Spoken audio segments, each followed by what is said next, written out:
Bismillahirrahmanirrahim. Innahu laqawlu rasulin karim li quwwatin 'inda dzil 'arsy makin.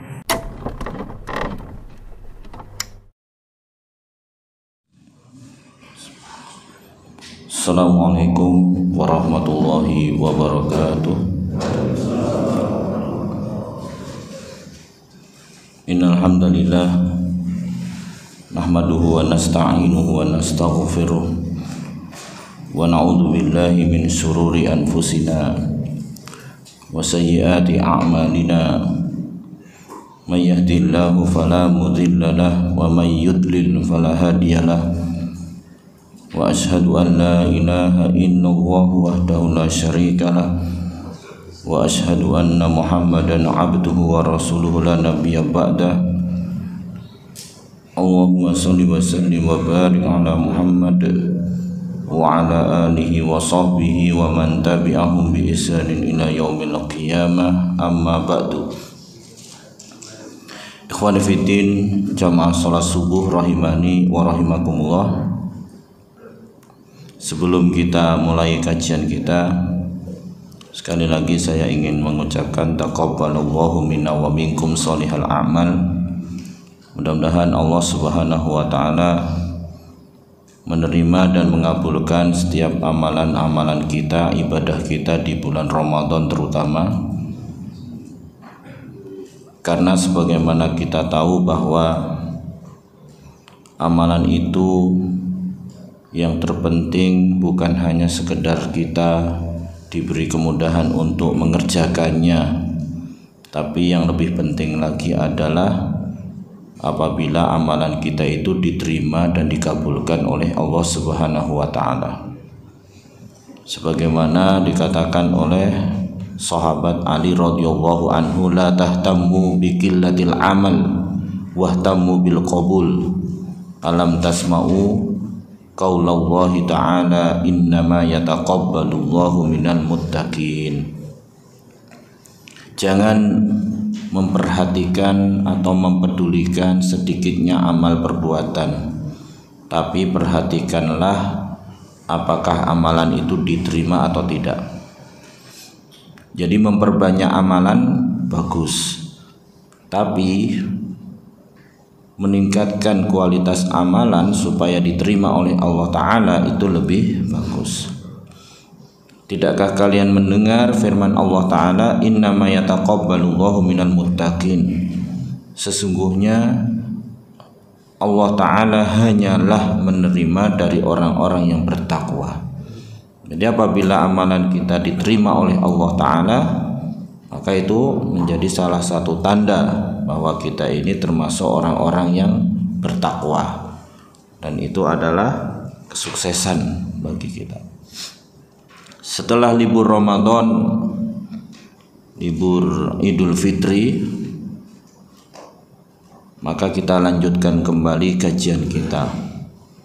Sebagaimana hampir semua orang melanjutkan aktivitas duniawi mereka kembali, sudah mulai keluar pagi-pagi, sudah mulai macet-macet, ya kan? Tidak hanya itu, kita juga berusaha untuk memulai aktivitas akhirat kita kembali, yaitu menuntut ilmu. Karena menuntut ilmu itu sebagaimana kita tahu memiliki keutamaan yang banyak, keutamaan yang besar. Mungkin diantaranya adalah sebagaimana hadis yang dikeluarkan oleh Imam Tabrani dengan derajat yang hasan dari Abu Umamah radhiyallahu anhu, Rasulullah sallallahu alaihi wasallam bersabda, man ghada ilal masjid, barang siapa yang berangkat pagi-pagi ke masjid, la yuridu illa ayyata'allama khairan, di mana dia tidak ingin kecuali hanya untuk mempelajari kebaikan. aw liyu'allimahu atau mengajarkannya, kana lahu ka ajri hajin, maka dia mendapatkan pahala haji. Pahala haji, ibadah haji itu berat, susah, nunggunya sampai puluhan tahun. Itu yang punya duit. Yang nggak punya duit nggak usah nunggulah. Niatkan aja lillahi ta'ala, mudah-mudahan dipanggil untuk haji tanpa biaya. Siapa tahu kan, yang plus aja juga nunggu. Terus kalaupun sudah pergi, sudah berangkat, sudah melaksanakan haji, ya belum tentu 100% diterima oleh Allah Ta'ala. Ini bukan berarti supaya orang mengabaikan ibadah haji, bukan seperti itu. Ini hanya untuk menghibur bagi kita yang belum mampu, belum dipanggil oleh Allah Ta'ala. Jangan berkecil hati bahwa menuntut ilmu merupakan amalan yang besar, bahkan mendapatkan pahala haji taman hajjatuhu, yang sempurna hajinya.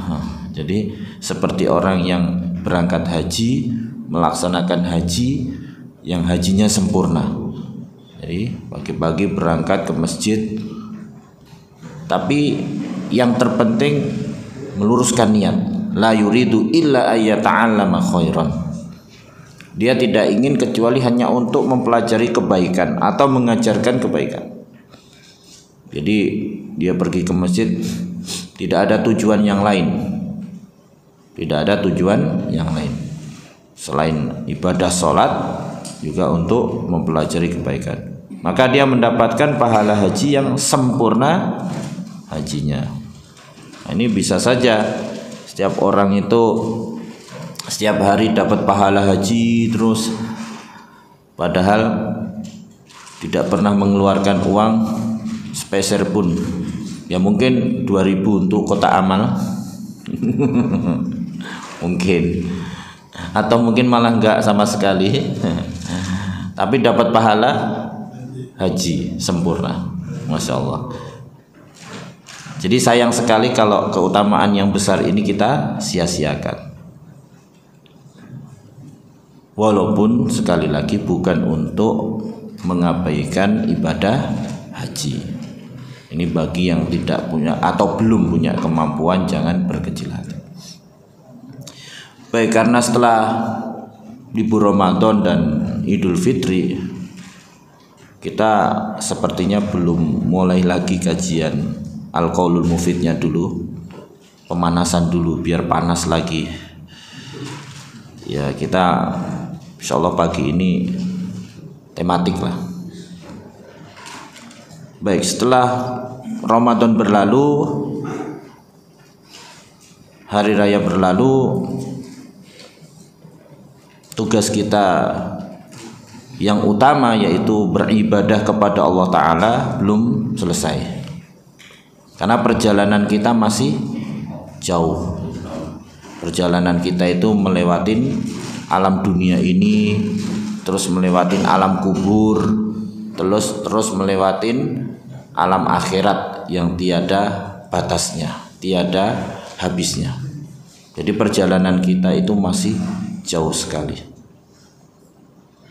Maka setelah beristirahat sejenak, gak boleh lama-lama juga istirahat. Sudah cukup. Lebaran itu sebenarnya cuma 1 hari, 1 Syawal. Jadi sebenarnya sih nggak ada istilah lebaran kedua, apalagi lebaran ketiga, keempat, kelima, keenam, ketujuh sampai 1 bulan Syawal lebaran terus. Itu mungkin bagi mereka yang THR-nya masih banyak, karena memang lebarannya di awal bulan kan, sekalian gajian dihabisin. Kalau yang nggak punya THR gimana? Atau yang habis THR-nya? Atau mungkin dia nggak punya THR karena dia ngasih THR orang bos, lebaran terus bebas.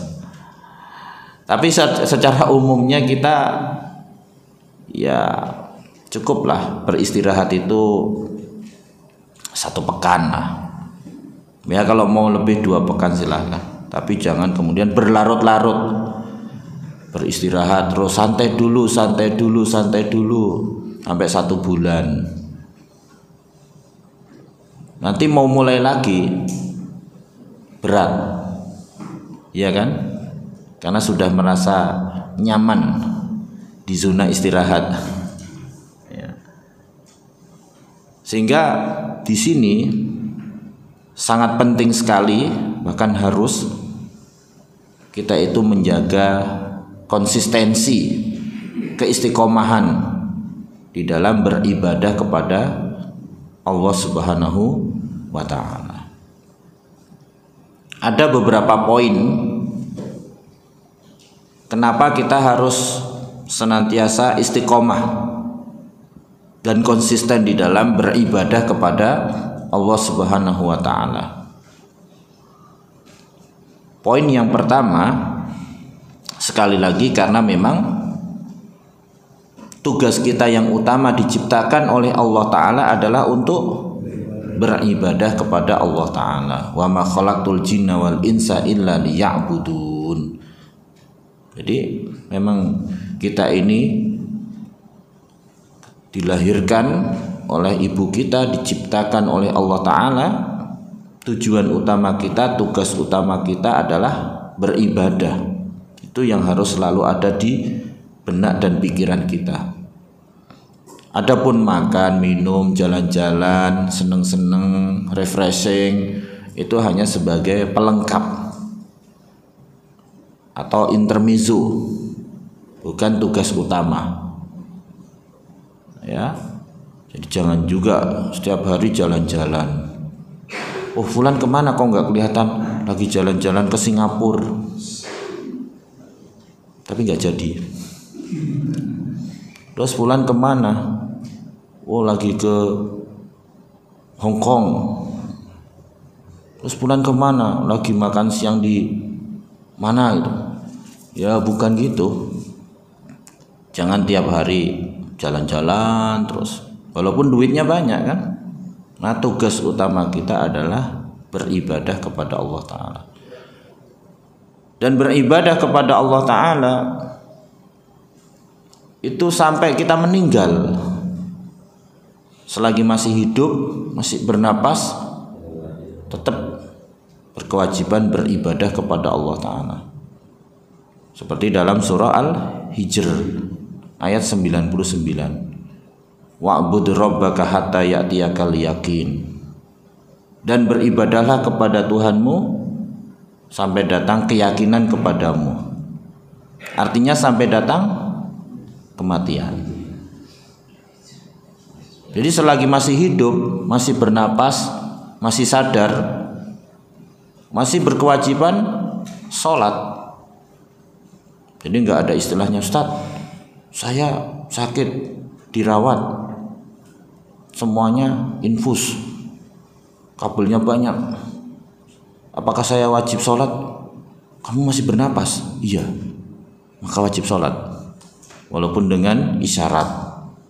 Selagi masih sadar, bernafas, masih wajib sholat. Jadi hingga datang kematian baru selesai. Makanya Imam Ahmad rahimahullah ditanya, ya Imam, kapan kita istirahat?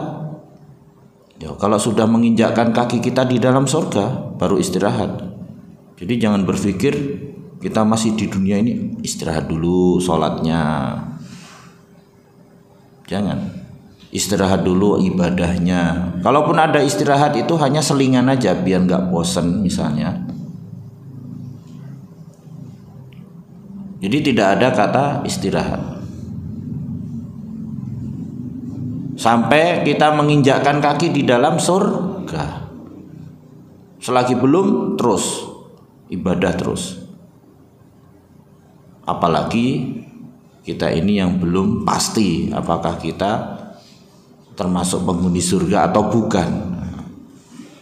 Masa belum pasti menjadi penghuni surga, sholatnya jarang-jarang, Alhamdulillah, pekan ini saya sudah sholat Jumat sekali, pekan depan gak usah, istirahat dulu. Ya, jadi tidak ada kata istirahat. Karena kewajiban kita ibadah sepanjang hidup kita.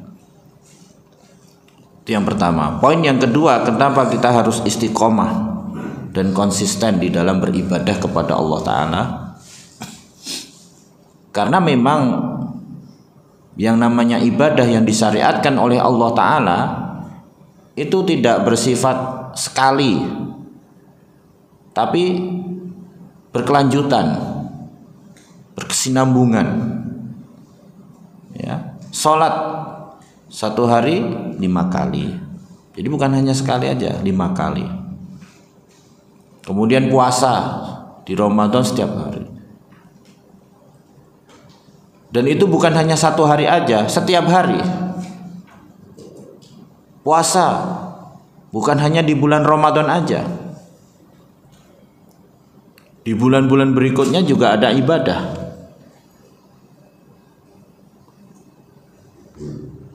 Kalau di bulan Ramadan kita wajib puasa, setelah Ramadan ada puasa Syawal, ada puasa Senin Kemis, bahkan ada Ayyamul Bid, bahkan ada puasa Daud. Jadi ibadah itu disyariatkan oleh Allah berterusan, bukan hanya satu kali kemudian selesai. Kecuali ibadah haji yang hanya sekali seumur hidup. Kenapa? Karena supaya tidak memberatkan kita. Tapi yang lain sifatnya rutin, berkelanjutan. Nah, itulah kenapa kita tidak boleh berhenti beribadah kepada Allah Subhanahu wa Ta'ala. Kemudian yang ketiga, kenapa kita harus konsisten istiqomah dalam beribadah kepada Allah Ta'ala?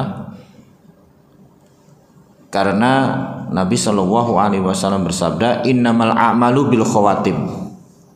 Sesungguhnya amalan itu tergantung akhirnya. Kalau akhirnya baik, ya baik. Kalau akhirnya buruk, ya buruk. Innamal a'malu bil khawatim. Dan kita nggak tahu apakah kita itu meninggal di bulan Ramadan atau tidak. Ya, kalau seseorang itu meninggalnya di bulan Ramadan, dia sedang taat ibadah, berarti dia tutup hidupnya dengan kebaikan, maka akan lebih mudah untuk mendapatkan husnul khotimah. Tapi kalau seseorang itu meninggalnya bukan di bulan Ramadan, bagaimana? Di bulan-bulan yang lain, sedang dia tidak dalam keadaan ibadah, naudzubillah, apalagi kalau sedang dalam maksiat. Jadi karena kita tidak tahu kapan kita meninggal, sedangkan amalan itu tergantung akhirnya, maka kita janganlah berhenti beribadah setelah bulan Ramadan berlalu. Jadi terus ibadah, terus konsisten dan istiqomah. Itu yang ketiga. Yang keempat, kenapa kita harus konsisten dalam beribadah kepada Allah Ta'ala setelah Ramadan berlalu? Karena Rasulullah SAW tidak suka apabila seseorang itu sudah merutinkan satu ibadah, kemudian dia meninggalkannya. Orang kalau sudah rutin melakukan satu ibadah, berarti kan itu sudah mudah, ringan, karena sudah terbiasa. Jadi sayang sekali kalau ditinggalkan. Makanya Rasulullah SAW pernah menasihati seorang sahabat, ya Abdullah, la takun misla fulan, kana yaqumul lail fatarakal qiyam. Wahai Abdullah, jangan seperti fulan. Dulu dia biasa qiyamul lail, sekarang dia meninggalkan qiyamul lail. Nah, ini berlaku untuk setiap ibadah. Ya Abdullah, jangan seperti fulan. Dulu di bulan Ramadan setiap hari puasa terus. Setelah Ramadan berlalu sama sekali nggak pernah puasa. Padahal ada puasa Syawal, Senin Kemis, Ayyamul Bid, bahkan puasa Daud. Ya Abdullah, jangan seperti fulan. Dulu di bulan Ramadan dia biasa sholat raweh berjamaah setiap malam. Sekarang dia nggak pernah lagi qiyamul lail walaupun witir misalnya. Jangan seperti fulan, dulu di bulan Ramadan setiap hari baca Al-Quran, bahkan khatam. Sekarang nggak pernah lagi buka Al-Qurannya. Jadi itu dicela oleh Nabi Shallallahu Alaihi Wasallam. Yaitu orang yang sudah terbiasa melakukan suatu ibadah, kemudian dia tinggalkan. Apalagi membaca Al-Quran. Membaca Al-Quran itu idealnya seorang muslim itu khatam dalam 1 bulan. Itu di luar Ramadan loh. Sebagaimana Abdullah ibnu Amr ibnu al-As radhiyallahu anhuma bertanya, ya Rasulullah, fi kam aqra'ul Quran? Berapa lama saya mengkhatamkan Quran? Fi salasina yauman, 30 hari. Itu idealnya. Itu bukan di bulan Ramadan loh. Secara umumnya. Nah, kita jauh dari ideal itu. Tapi yang nggak apa-apa. Yang penting tetap istiqomah, konsisten. Tiap hari baca Quran, walaupun 1 halaman. Walaupun 1 halaman, nggak apa-apa. Yang penting konsisten. Karena yang namanya konsisten itu tidak mesti harus sama. Kalau di bulan Ramadan kita bisa 1 hari 1 juz, ya wajar. Karena kondisinya mendukung. Memang Allah Subhanahu wa taala menciptakan kondisi seperti itu. Tapi kalau di luar Ramadan dengan kesibukan kembali dan sebagainya, mungkin kita tidak bisa 1 juz 1 hari, ya 1 halaman lah ya. Jangan sampai ditinggalkan. Jadi konsisten itu yang penting terus menerus baca, bukan mesti harus sama. Ya kalau nggak bisa 1 halaman, ya 3/4 mungkin. Kalau nggak bisa ya setengah halaman. Kalau nggak bisa 1/4. Kalau nggak bisa 1 ayat lah. Masa 1 ayat aja nggak bisa? Alif lam mim terus tutup, besok lagi. Kebangetan banget lah kalau nggak bisa 1 ayat. Ya. Masa nggak bisa buka Al-Quran baca 1 ayat, besok lagi 1 ayat? Bisa lah. 1 halaman itu juga nggak lama kan? Orang nonton bola aja sampai berjam-jam kuat, ya kan? Jadi intinya Rasul Shallallahu Alaihi Wasallam mencela orang yang sudah terbiasa melakukan 1 ibadah terus ditinggalkan. Yang kelima, kenapa kita harus konsisten dalam ibadah setelah Ramadan berlalu? Ya karena kita ini bukan abdun Ramadhaniyun, bukan hanya hamba Allah di bulan Ramadan aja. Kita hamba Allah Ta'ala di setiap bulan, setiap waktu. Jangan menjadi abdun Ramadhani, hanya mengenal Allah Ta'ala hanya di bulan Ramadan, terus melupakan Allah Ta'ala di bulan-bulan yang lain. Man kana ya'budu Ramadan fa innahu qad walla, wa man kana ya'budu Rabb Ramadan fa innahu hayyun la yamut. Barang siapa yang menyembah Ramadan atau menyembah Allah di bulan Ramadan aja, Ramadan telah berlalu, selesai. Tapi barang siapa yang menyembah Tuhannya Ramadan, maka sesungguhnya dia zat yang maha hidup dan tidak pernah mati. Jadi sayang kalau kita hanya mengenal Allah Ta'ala di bulan Ramadan saja, sedangkan kita melupakan Allah Ta'ala di bulan-bulan yang lain. Jadi kita intinya bukan abdun Ramadhaniyun ya. Kita adalah Abdullah di setiap saat, setiap waktu. Kemudian yang keenam, Kenapa kita harus konsisten dalam beribadah kepada Allah Ta'ala? Karena yang kita tahu bahwa ibadah itu kan sebagai bentuk syukur kita kepada Allah Ta'ala atas kenikmatan yang Allah berikan kepada kita, ya kan? Dan kita tahu Allah Subhanahu wa Ta'ala tidak hanya memberikan kita kenikmatan itu di bulan Ramadan.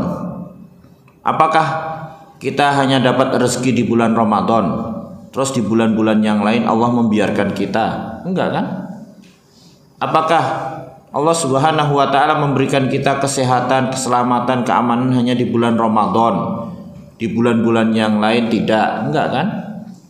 Jadi kenikmatan Allah Ta'ala kepada kita itu setiap saat, setiap bulan.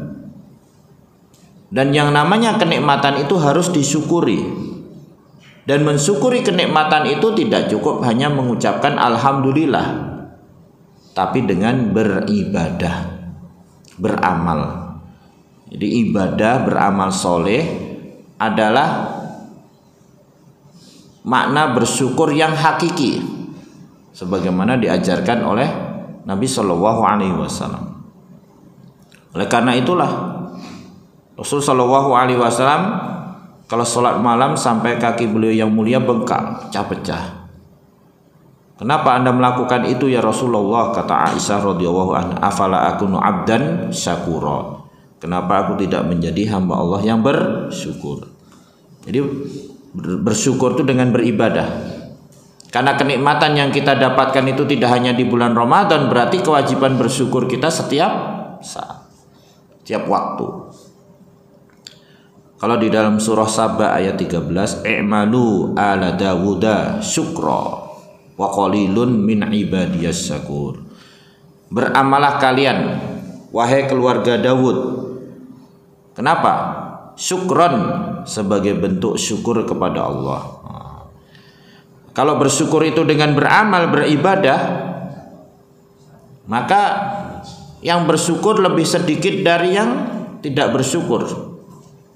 Makanya wa qalilum min ibadiyas syakur, sedikit sekali hamba-hambaku yang bersyukur.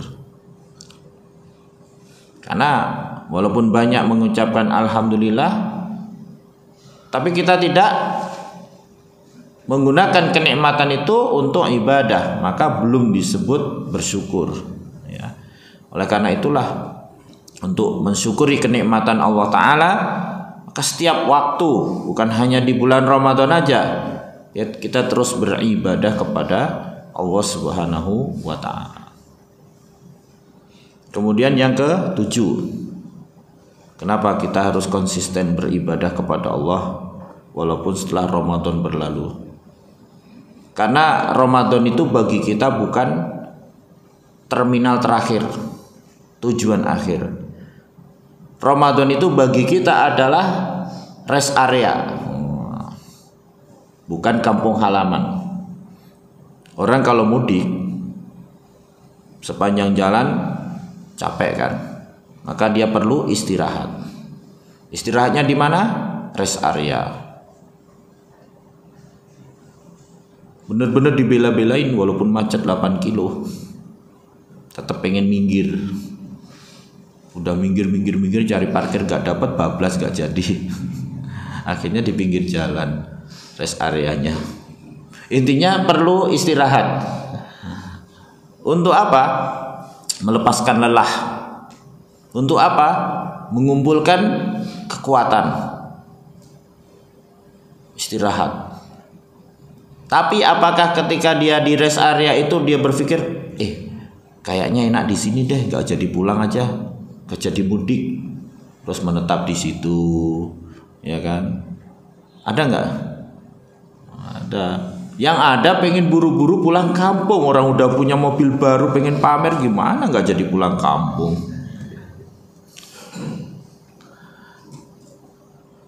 Ya kan? Pasti pengen buru-buru pulang, buru-buru nyampe. Ya enggak? Ramadan bagi kita juga seperti rest area. Kita beristirahat sejenak. Untuk apa? Mengumpulkan kekuatan. Ngecas. Seperti baterai yang dicas. supaya ketika Ramadan berlalu kondisi baterai kita itu penuh.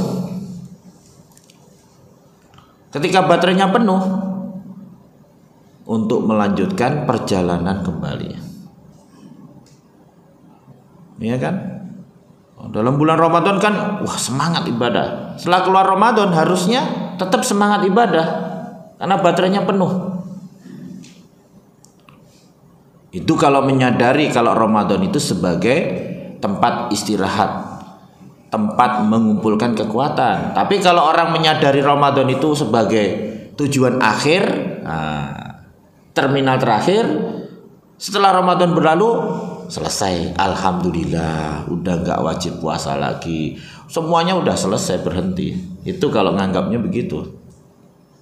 Tapi kalau menganggapnya Ramadan itu peristirahatan, ya terus dia lanjutkan perjalanan. Bulan demi bulan berlalu, baterainya berkurang. Nanti masuk Ramadan lagi, dicas lagi, seperti itu. Jadi kita perlu konsisten. Karena Ramadan itu bagi kita bukan tujuan akhir. Itu yang ke-7. Yang ke-8, kenapa kita harus konsisten dalam ibadah setelah Ramadan? Ya, mengukur kesuksesan Ramadan itu bukan dari bulan Ramadan saja, tapi bagaimana setelah Ramadan. Kenapa? Karena ulama mengatakan bahwa di antara tanda amal ibadah seseorang itu diterima oleh Allah Ta'ala adalah setelah itu dia tetap diberikan taufik untuk ibadah. Seperti orang balik haji umroh, di antara tanda haji umrohnya mabrur itu apa? Setelah pulang keadaannya lebih baik atau masih baik gitu.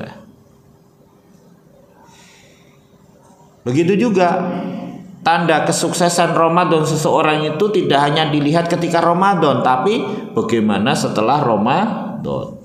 Tetap istiqomah enggak gitu. Makanya setelah Ramadan ada puasa 6 hari di bulan Syawal. Itu bagi orang yang mengerjakan itu menjadi tanda, oh Ramadannya kemarin diterima oleh Allah. Buktinya sekarang dia tetap puasa. Gitu.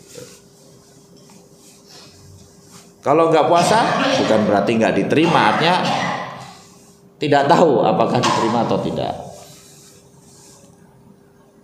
Nah itu dia. Jadi beribadah setelah Ramadan itu menjadi tanda bahwa ibadahnya di bulan Ramadan itu mudah-mudahan diterima oleh Allah Ta'ala. Kenapa? Karena yang namanya ibadah atau amal soleh itu ibaratnya tanaman, pohon. Yang namanya pohon itu kalau kita ingin mengambil buahnya harus dirawat, harus dijaga, harus disirami, yaitu dengan amal soleh sesudahnya. Faham? Jadi ibaratnya pohon. Pohon itu kalau kita tanam harus kita sirami, harus kita rawat. Bagaimana cara merawat dan menjaga dan menyirami tanaman itu? Dengan melakukan amal soleh sesudahnya, supaya pohon itu bisa tumbuh, kita bisa mengambil, menikmati hasil dan buahnya. Tapi kalau pohon itu dibiarkan, kita nih nanam pohon di bulan Ramadan, udah gede terus dibiarkan, nggak disiramin, nggak dijaga, nggak dipelihara, mati. Hati manusia itu seperti itu kan, harus terus disirami dengan konsisten dalam ibadah. Bisa nggak kita misalnya punya pohon, kita siramin sekaligus 2 ember, 3 ember, habis itu nggak disiramin lagi dalam waktu yang lama, pohonnya gimana? Mati. Wah kita mau mudik ini 1 pekan, wah kan nanti nggak disiram, ya udah kita siramin aja 5 ember sekaligus. dirapel gitu. Yang ada pohonnya nggak tumbuh tapi malah mati.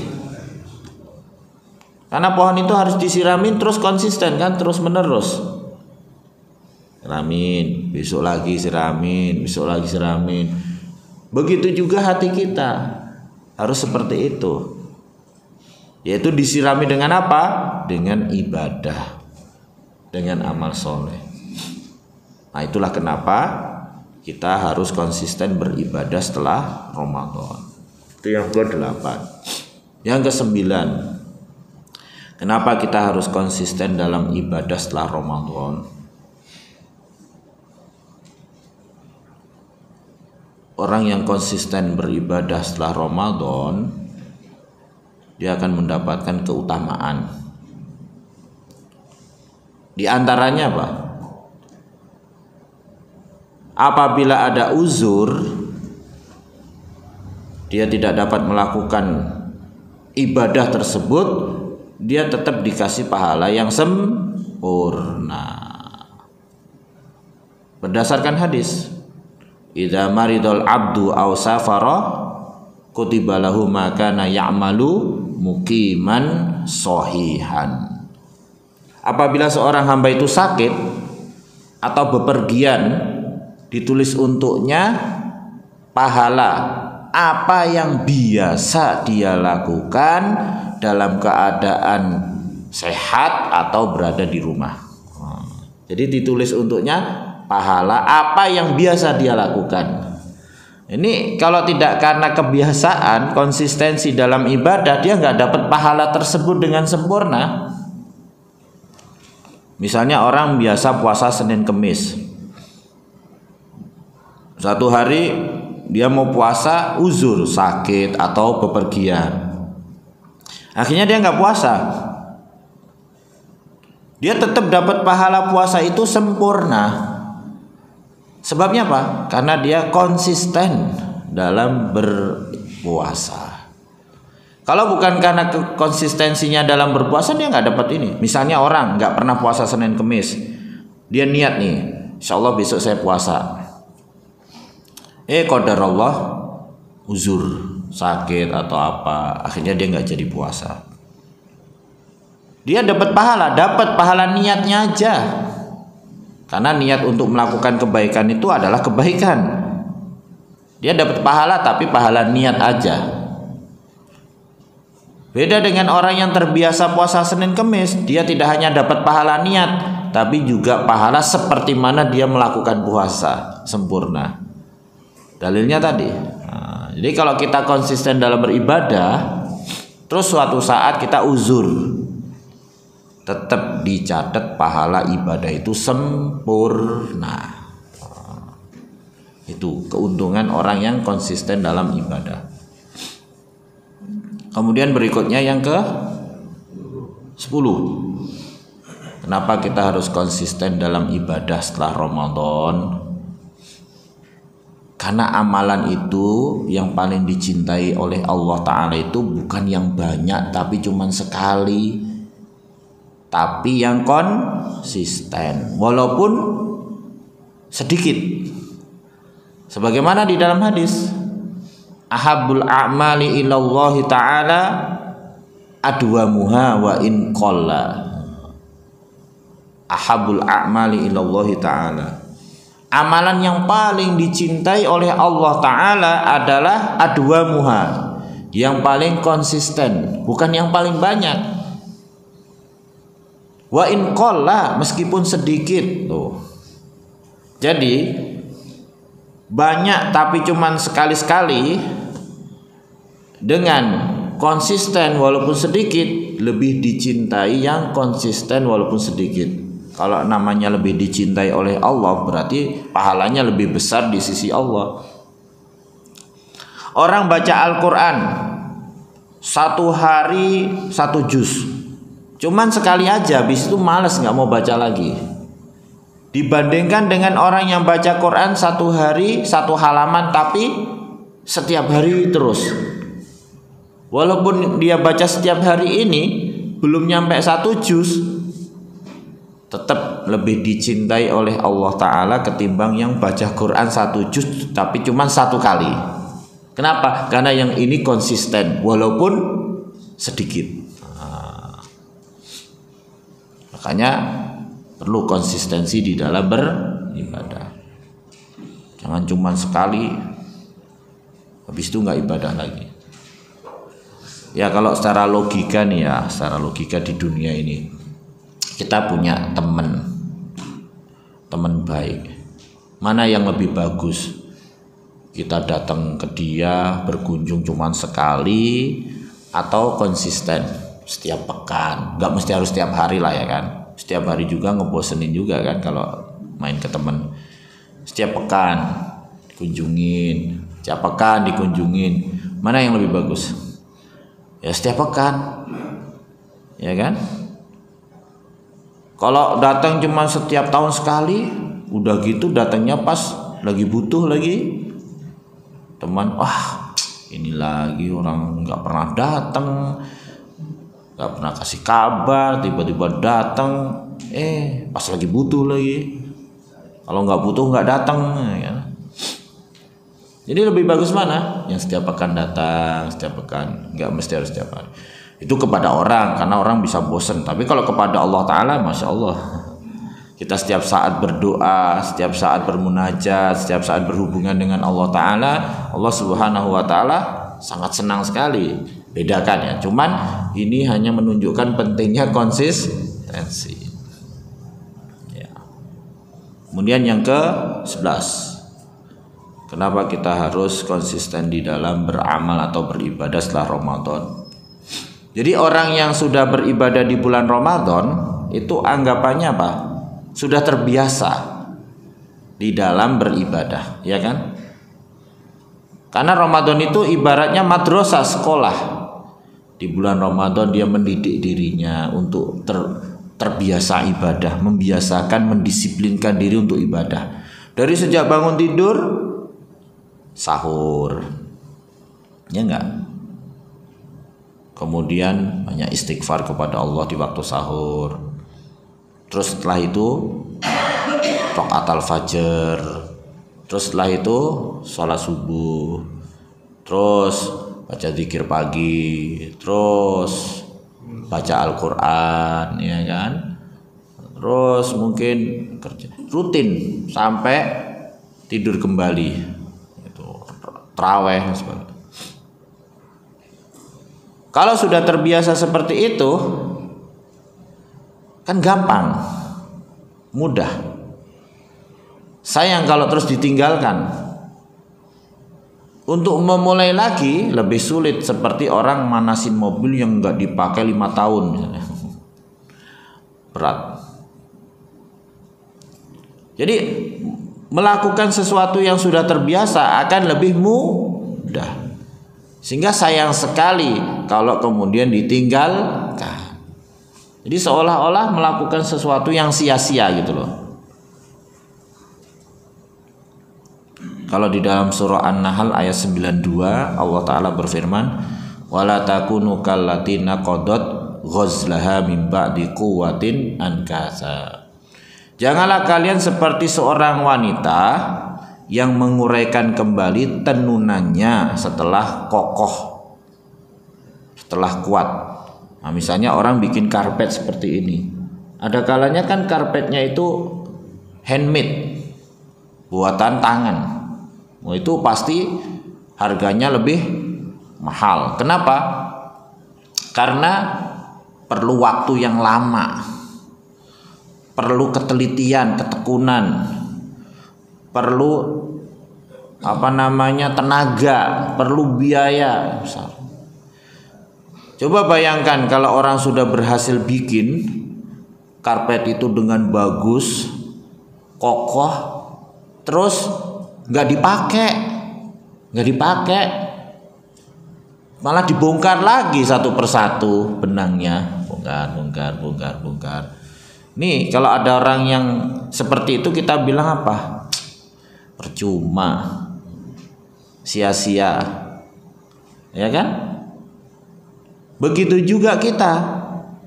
Di bulan Ramadan kita udah terbiasa nih, dari sejak bangun tidur sampai tidur lagi membiasakan diri untuk ibadah, mendisiplinkan diri kita, kan lebih mudah. Ternyata setelah Ramadan berlalu tinggalkan semua itu. Ini seperti orang yang melakukan hal yang sia-sia. Seperti orang yang melakukan hal yang sia-sia. Percuma kamu di bulan Ramadan kamu udah biasa bangun sebelum subuh, giliran Ramadan berlalu bangunnya jam 7. Nah, percuma gitu kan. Percuma kamu di bulan Ramadan biasa baca Quran ya kan, rutin, gampang kan, setelah Ramadan enggak pernah baca lagi. Sia-sia. Wala takunu kallatina qadad ghazlaha min ba'di quwwatin ankasa. Jadi itu sebab kenapa kita harus istiqomah dan konsisten beribadah walaupun setelah Ramadan berlalu. Bagaimana sih supaya kita bisa konsisten, kan gitu kan pertanyaannya. Ya tentu pertama adalah menguatkan keimanan kita. Karena iman itu sebagai pondasi utama. Kalau orang beribadah kepada Allah Ta'ala karena keimanan kepada Allah, biasanya ibadahnya itu lebih konsisten. Ya kan? Tidak seperti mana orang yang ibadah itu karena musiman, ikut-ikutan.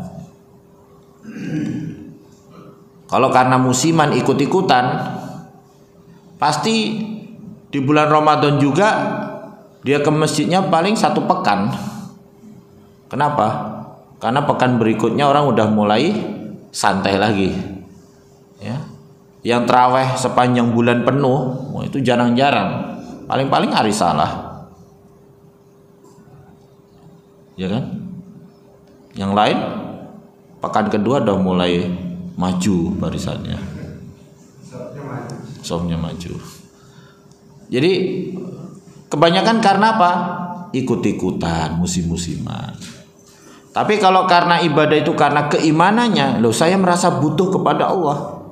Allah tidak butuh dengan ibadah saya, tapi saya sendiri yang merasa perlu dan butuh. Maka dia akan beribadah terus kepada Allah Ta'ala. Walaupun orang sudah mulai bertumbangan, sudah mulai berjatuhan. Nah itu, jadi menguatkan keimanan. Jadi ibaratnya itu iman itu adalah akar bagi satu pohon. Pohon itu kalau besar, akarnya harus kuat. Ya. Sehingga dia bisa menopang batang pohon yang besar dan bisa menopang dahan-dahan dan ranting-ranting yang banyak, dan bisa menghasilkan daun-daun dan buah-buah yang banyak. Tapi kalau akarnya nggak kuat, keimanannya nggak kuat, seperti sebagian pohon yang di pinggir jalan, angin yang kencang roboh. Saya nggak bilang itu pohonnya udah tua, berarti orang yang sudah tua akarnya rapuh. Enggak, justru malah orang yang sepuh-sepuh itu kalau dalam ibadah akarnya lebih kuat dibandingkan yang muda. Ya enggak sih? Iya, buktinya banyak masjid-masjid itu dipenuhi oleh orang yang sepuh-sepuh. Yang muda-muda akarnya malah enggak kuat. Yang muda-muda malah malas ibadah. Ada loh masjid itu imamnya baca panjang, yang protes bukan yang tua, tapi yang muda malahan. Ya itu karena akarnya nggak kuat.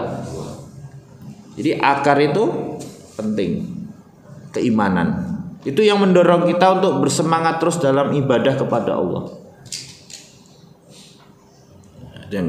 Yang kedua, bagaimana supaya kita itu bisa istiqomah dalam ibadah?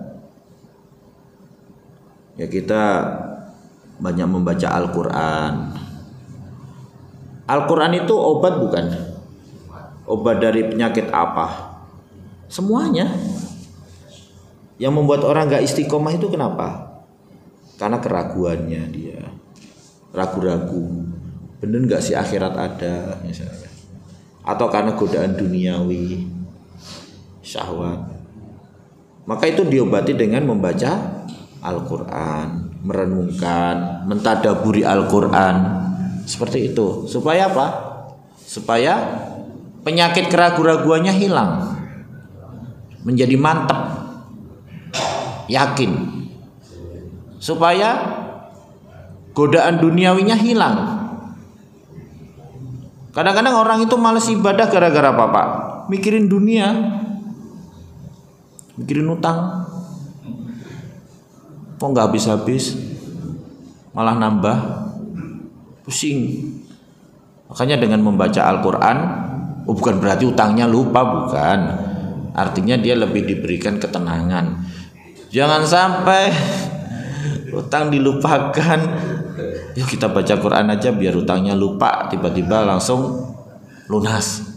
Kayak sebagian orang, sholawatin aja, kelar.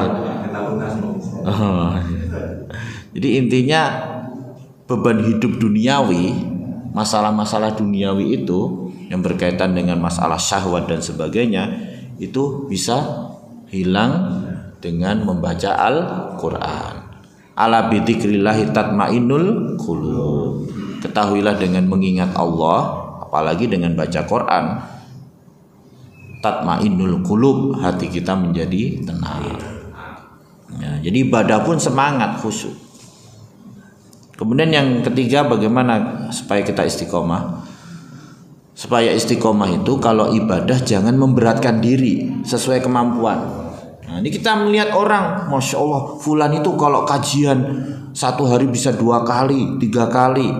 Oh, saya pengen seperti dia. Dia nggak ngukur kekuatan kemampuannya. Dapat 1 minggu mabuk dia, capean, pusing, mikirin Ustadz ini bilang gini, saya bilang ini bilang gini, pusing. Kalau nggak mampu jangan memberatkan diri. Kalau mampu silahkan. Orang mampu itu bisa puasa Daud. Kalau nggak mampu dapat 1 bulan akhirnya berhenti. Lebih bagus mana? Puasa Daud cuma 1 bulan atau dia puasa Ayyamul Bid tapi setiap bulan rutin. Nah, bagus yang rutin. Wa in qalla tadi kan. Jadi supaya kita bisa rutin istiqomah, jangan memberatkan diri. Jangan hanya ikut-ikut orang tapi kita tidak mengukur kemampuan kita. Makanya ahabul a'mali ilallahi adwamuha wa in qalla. Udah biarin aja dia baca Al-Quran 1 hari 1 juz. Saya belum mampu. Saya mampunya cuman setengah juz. Saya mampunya cuman 1 halaman. Udah rutinkan itu. Jangan terpancing dengan bagus, ketularan orang baik itu bagus ya kan. Cuman tetap harus mengukur kemampuan, tahu diri, jangan memberatkan. Inna hadzal dina yusrun. Sesungguhnya agama ini mudah. Walan yusadad din ahadun illa ghalabah. Ya, dan tidaklah seseorang itu memberat-beratkan diri dalam urusan agama kecuali dia sendiri yang akan kewalahan. Jangan sampai. Jadi supaya istiqomah itu beramal sesuai kemampuan, jangan memberatkan.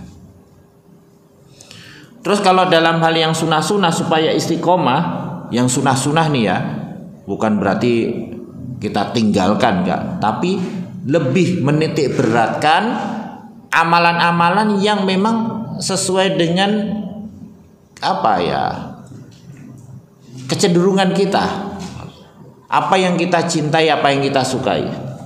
Karena melakukan sesuatu yang dicintai, yang disukai itu akan lebih mudah, ya enggak? Orang itu kadang-kadang sukses itu karena hobi, ya enggak? Oh dia kenapa sukses dagang ini? Tadinya dia hobi, akhirnya ditekuni. Begitu juga amalan sunnah. Saya tidak bilang amalan sunnah yang lain terus ditinggalkan, enggak. Karena setiap orang punya kecenderungan kan. Ada orang yang senangnya baca Quran. Nah, itu untuk konsisten dalam baca Quran akan lebih mudah.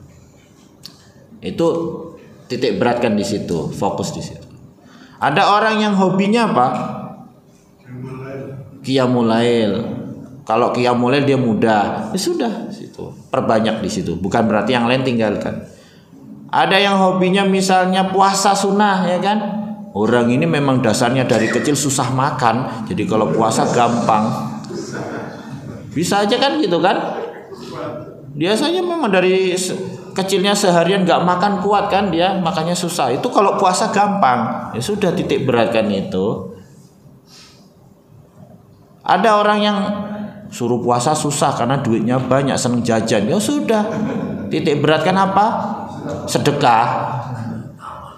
Jadi itu. Jadi supaya kita konsisten dalam satu amalan yang sunnah, kita fokus ke amalan yang kita rasa mudah melakukan, yang kita sukai. Nggak ada masalah. Karena pintu kebaikan itu banyak. Pilih mana kebaikan yang memang dia biasa lakukan. Karena dulu sahabat juga ada yang ahli puasa, ahli sedekah, ahli ini. Karena memang bagi mereka itu sudah hal yang biasa, jadi mudah. Kemudian berikutnya, supaya kita istiqomah itu bagaimana? Ya kita bergaul dengan orang yang soleh. Bergaul dengan orang-orang yang soleh. Bergaul dengan orang-orang yang soleh itu, setiap kita bergaul yang diomongin akhirat. Gimana meningkatkan puasa, meningkatkan bacaan Quran, hafalan Quran, meningkatkan ibadah. Kalau bergaul dengan orang-orang yang orientasinya dunia, aduh pusing. Ketemu ngomongin mobil, ketemu ngomongin ini duit, ketemu ngomongin proyek terus. Enggak, bukannya salah, cuman kalau orang kecenderungannya duniawi, setiap saat di masjid ngomongin dunia, kan nggak pantas juga kan? Menjenguk orang sakit yang diomongin masih dunia. Orang yang sakitnya, waduh ngomongin dunia, saya sakit kayak gini. Takziah ke orang yang meninggal ngomonginnya dunia lagi. Itu, jadi salah itu. Jadi bergaul dengan orang yang soleh, ya bukannya nggak boleh ngomongin dunia, tapi tahu tempat, tahu waktu juga. Tapi kalau orang kecenderungannya itu biasanya setiap saat yang diomongin itu terus, jangan.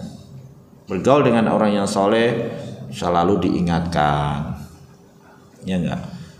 Kalau kita lagi malas ibadah diingatkan, nggak usah diingatkan aja, kita ngeliat dia, waduh, kita semangat. Sebagaimana para sahabat dulu, mereka suka berada di sisi Nabi Shallallahu Alaihi Wasallam. Kenapa? Ketika berada di sisi Nabi Shallallahu Alaihi Wasallam, masya Allah, ingat akhirat, ingat kematian, masya Allah, lupa dunia. Tapi ketika pulang ke rumah masing-masing, mereka bilang, aduh, semua itu hilang. Kita juga gitu kan? Lagi di masjid, masya Allah, ingat akhirat. Ya seolah-olah habis ini pengen melakukan apa yang kita pelajari semuanya, seolah kita pengen baca Quran terus, seolah. Tapi giliran udah pulang rumah, ya beras habis, ya gas habis, anak nangis, ya SPP belum dibayar, pusing lagi. Terus gimana? Lari aja ke masjid lagi. Ya enggak juga gitu. Jadi itu suatu hal yang wajar, ya enggak. Makanya pengaruh lingkungan itu berat, besar ya. Terus yang kemudian bagaimana supaya istiqomah? Ya banyak baca buku-buku orang-orang yang soleh, terutama para nabi dan rasul, terutama Rasulullah Shallallahu Alaihi Wasallam. Maka mempelajari sirah nabawiyah itu penting supaya kita itu bersemangat untuk mengejar akhirat, tidak menggantungkan hati kita pada dunia. Kalau anak-anak muda sekarang kasihan, mereka lebih ngefan dengan orang-orang di luar Islam, artis lah, pemain bola lah, penyanyi lah, waliyadzubillah. Kata ulama, ada sebagian orang itu yang sudah meninggal. Kalau kita membaca hidup mereka, hati kita jadi hidup. Tapi ada orang yang masih hidup, kalau kita baca hidup mereka, kita jadi mati. Itulah orang-orang yang tidak beriman. Kita baca sejarah hidup mereka, isinya kok misalnya apa? Dunia, isinya maksiat semua. Hati kita menjadi mati. Oh saya seneng kok, hati saya nggak mati. Maksudnya mati dari akhirat, ya nggak?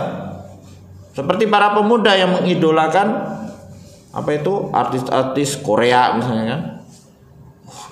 Gimana hidupnya, gimana hobinya, apa makanan kesukaannya, apa gimana penampilan, itu kan membuat mati.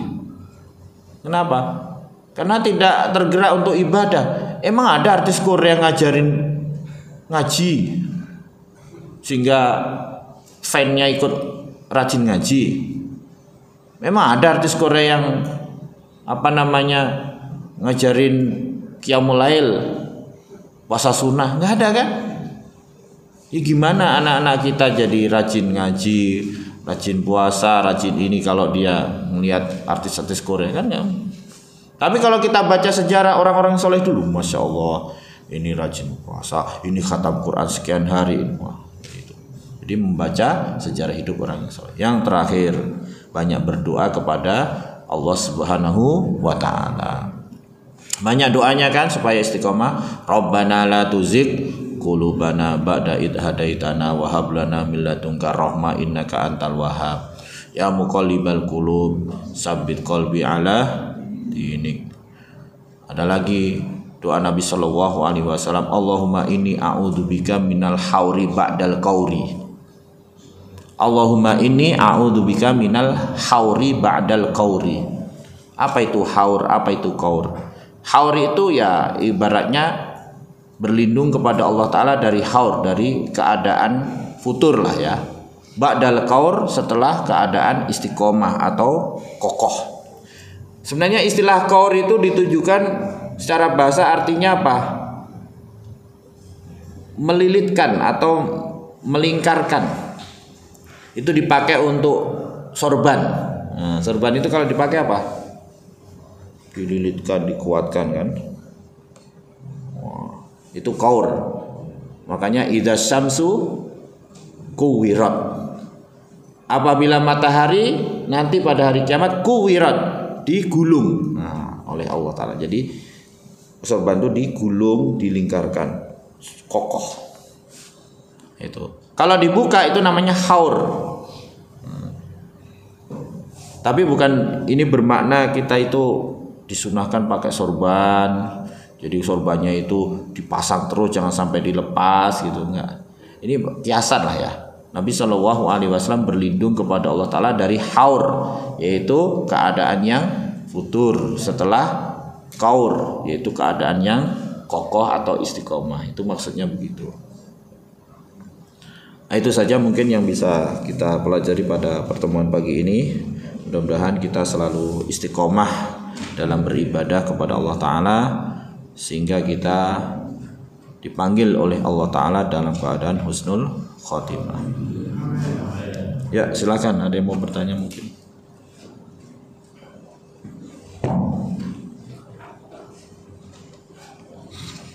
Udah suruh Pak. Udah. Bismillah.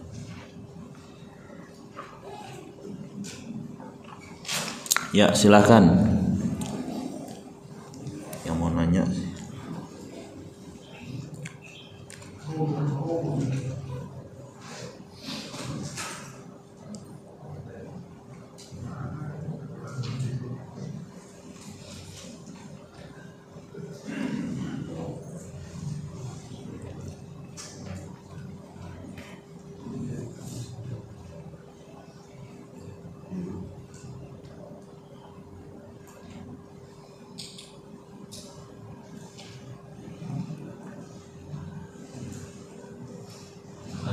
Silakan Pak.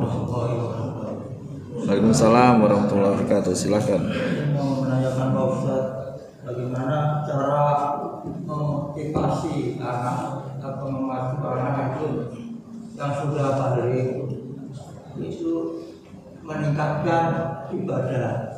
Selama ini seperti saya alami yang pernah saya pada Indonesia, umur 23 kadang-kadang kalau sholat subuh itu di akhir waktu, padahal saya sudah memberikan contoh untuk sholat jamaah di masjid. Bahkan sebelum sholat jamaah di masjid, saya di rumah itu ajan supaya dia mendengar ajan. Dan setelah itu dibangun, dia tidur lagi.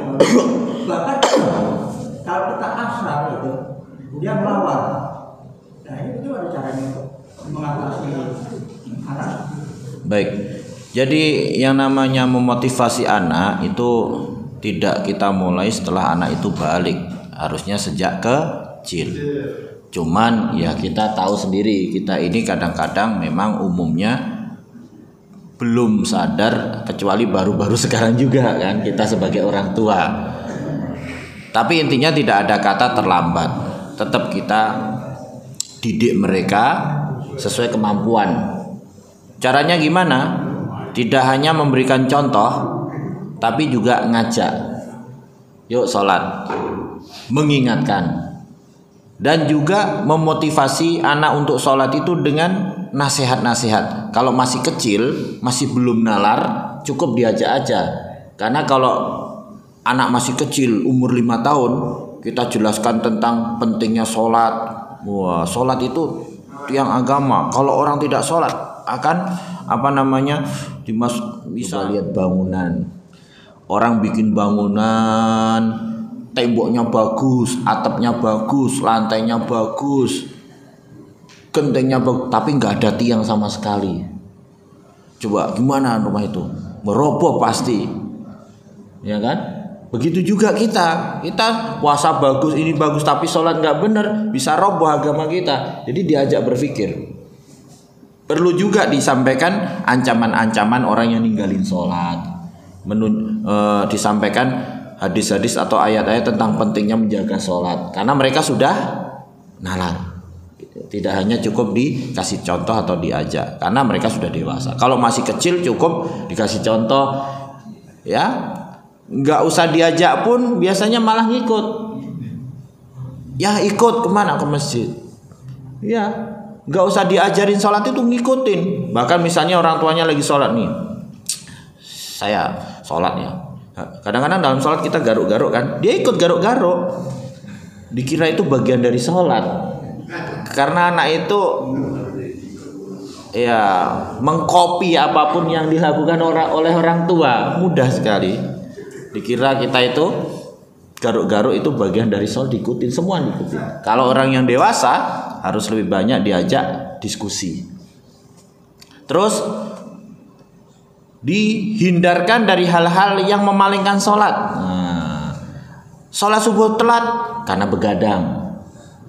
Jadi kalau malam-malam dicek, walaupun dia punya kamar sendiri, dicek ngapain di kamar, udah tidur apa belum. Kadang-kadang anak-anak ini begadang, main HP, main game. Ya kalau yang cewek drakoran. Ya udahlah, subuhnya pasti telat. Nah, itu kita hindarkan dari hal-hal yang membuat anak-anak kita itu begadang. Kadang-kadang kita pagi nyuruh sholat. Kita nggak tahu kalau dia malam begadang ngantuk banget, susah, nggak bakalan bisa dibangunin. Ya. Kemudian banyak dikasih penghargaan lah, kalau bukan terus dikasih penghargaan terus enggak. Kalau dia mau sholat misalnya kita kasih penghargaan atau apa, kita puji. Kadang-kadang orang seperti itu. Lah kan dia udah gede, anggap seperti anak kecil dalam hal itu, ya kan? Masih perlu dipuji dan dikasih motivasi. Jadi dan jangan lupa doakan terus. Tapi kalau tetap aja nggak mau sholat, ya jangan putus asa, kasih nasihat terus, kasih nasihat. Kalau sampai juga nggak mau sholat, ya sudah, itu tanggung jawab masing-masing, kita jelaskan. Ya, kalau orang sudah balik itu sudah bertanggung jawab akan perbuatannya sendiri. Dia dosa nanggung sendiri. Orang tua tidak akan menanggung dosanya. Seperti itu. Allahu a'lam bishawab. Jadi batas untuk tanggung jawab orang tua terhadap anak seperti itu tuh sampai di mana Pak? Ya seterusnya Pak. Seterusnya. Jadi tanggung jawab orang tua kepada anak itu seterusnya, bukan dalam hal memberi nafkah ya, mengingatkan. Jangankan kepada anak, kita kepada saudara kita itu juga bertanggung jawab, kepada tetangga kita juga bertanggung jawab. Cuman mungkin tanggung jawab kepada anak yang belum balik sama yang sudah balik itu mungkin agak berbeda. Karena kalau sudah balik itu sudah bertanggung jawab sendiri. Tapi kalau tanggung jawab dalam artian memberi nasihat, nah itu masih. Tapi kalau anak yang masih kecil bukan hanya tanggung jawab ngasih nasihat. Ya, kita sebagai orang tua yang menanggung kesalahan yang dilakukan oleh anak yang masih kecil. Misalnya anak kecil melakukan kesalahan sampai merugikan orang lain, kita sebagai orang tuanya bertanggung jawab. Karena kita walinya, itu maksudnya. Allahu a'lam. Silakan Pak. Ini Ustaz mengenai silaturahim kan senang sekali gitu ya ketemu sama ikhwan sama saudara. Terus ada kajian satu pekan sekali sama nggak? Untuk menguatkan. Ya. Baik, yang namanya silaturahim itu sebenarnya istilah khususnya yang kita diperintahkan untuk menyambung, tidak boleh memutus. Itu terkait dengan kerabat Pak Agus, yang punya hubungan nasab baik dari ayah maupun ibu, yang mewarisi maupun yang tidak mewarisi. Pokoknya setiap yang punya hubungan nasab dengan kita dari ayah maupun ibu, mewarisi atau tidak mewarisi, itu adalah rahim yang harus kita sambung. Ya, tapi kalau sesama kaum muslimin, ya kalau boleh kita pakai istilah silaturahmi aja, bukan silaturahim. Rahmun itu artinya apa? Bukan rahim, tapi apa? Kasih sayang. Menyambung kasih sayang antara sesama muslim atau ukhuwah islamiyah, yang memang kaum muslimin satu sama lain juga bersaudara. Innamal mu'minuna ikhwah. Itu juga harus dikuatkan. Di antara cara menguatkan hubungan sesama kaum muslimin apa? Menjaga adab-adab yang telah digariskan dalam Islam. Misalnya apa? Saling mengunjungi karena Allah, saling bertemu karena Allah, ya kan? Terus menghindarkan diri dari hal-hal yang melemahkan atau menghancurkan hubungan sesama kaum muslimin. Ada wala tadabaru, jangan saling membelakangi. Wala yabi ba'dukum ala bai'i ba'din, jangan sebagian kalian menjual di atas penjualan sebagian yang lain. Ya kan? Wala tanajasu, dilarang tanajus. Wala tajassasu, dilarang tajassus, yaitu saling memata-matai. Nggak boleh, memata-matai itu dosa besar, ya. Apalagi memata-matai orang yang baik. Memata-matai orang berbuat maksiat aja nggak boleh. Misalnya ada orang mabuk-mabukan di dalam rumah nggak ketahuan, terus kita intip, itu nggak boleh, bisa diculek mata kita. Apalagi yang baik. Jadi banyak hal yang harus kita jaga supaya hubungan ukhuwah Islamiyah itu semakin kuat. Di antaranya bertemu seperti ini untuk menguatkan ukhuwah Islamiyah. Jadi kita merasakan bahwa kita ini semuanya bersaudara, dan persaudaraan kita itu di atas Islam, dan itu persaudaraan yang hakiki. Al-akhillau yauma idzin ba'duhum li ba'din aduwwun illal muttaqin. Orang yang saling berkasih sayang nanti di akhirat sebagian mereka dengan sebagian yang lain itu saling bermusuhan, kecuali orang yang bertakwa. Kasih sayang mereka tetap utuh. Di akhirat di surga dipertemukan kembali. Apalagi kan ada hadis, ya, sesama ikhwah itu bisa saling memberikan syafaat di sisi Allah Ta'ala.